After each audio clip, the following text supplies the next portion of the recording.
Chapter 7. Working with Chauvinist Pigs. Up to this point in my career, I have already learned that people in the trade can be very honest and cruel. This is especially true if someone on the job is not considered visually appealing. The nicknames and descriptions are quite harsh. It is far worse what can be said about a woman who is not visually appealing than when a man is not appealing. I have not yet understood why the average construction worker speaks as if he married a supermodel or that is his standard. The hard, cold reality hits when you see most of these wives at union functions or at different locations.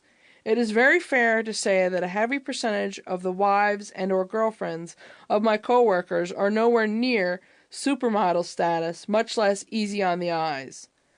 Whenever I hear a guy on the job describe a woman he's either had multiple sexual encounters with or his wife, my eyes roll in the back of my head. This is because the odds are quite high that the woman is very hard on the eyes. Another phenomenon is that the average man I have worked with doesn't have an honest grip of what he looks like in the mirror. I work with some guys who think they are hunks that women fawn over. It is incredible the level of self-esteem these guys have compared to men in the white-collar world. The heaviest guys on the job do not see themselves as fat bastards and are the worst at poking fun at other people they do not find physically appealing. I am guessing that they are in heavy denial and the truth would absolutely kill them. A person in construction has to have very thick skin, since people will try to find your weak points and work very hard to bother you. The best thing to do is when someone is trying to poke fun at you is to join in on the fun and find stuff about yourself they didn't think of and poke fun at it. If you can make fun of yourself, you take the fun out of it for them and they will move on to the next victim. Besides, there's plenty of people we work with that have flaws and are ripe to pick on.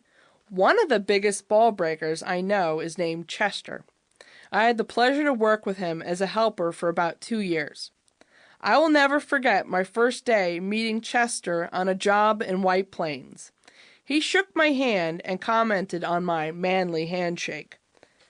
Chester then explained in a long, dragged-out, theatrical manner that there were 2 things that just don't happen. There is no crying in baseball, and there are no women in construction. As soon as I heard this come out of his mouth, I thought to myself, this is going to be a very tough job to work on. Imagine a guy who is very tall, with a big basketball for a belly that he rubs often.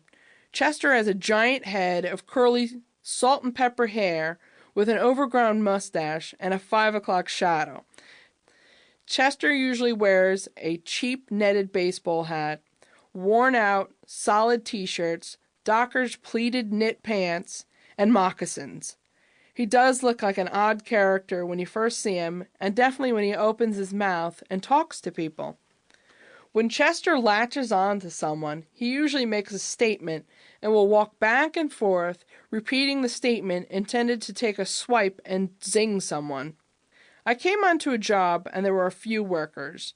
One guy who introduced himself was a short and muscular black guy named Ron. Ron was very nice and explained what we were working on in the space. When I first got there, I was given a very easy task since I didn't trust the new girl helper on the job. After a while, I was gradually trusted more and more. This is the one thing I still face in this business. Each new job I come to, I run into the new foreman who is usually gun-shy about giving me work that requires skills. What is good is that I usually end up on a job with guys I've worked with before. This and my reputation for being a good, competent worker will sometimes help me out. On this job, my reputation did not precede me. As a result, I had to work very hard to create a reputation and win over Chester, who clearly did not like me from the beginning. To keep listening to this audiobook, I've left you a link in the description so you can do it at no cost thanks to Audible's 30-day free trial.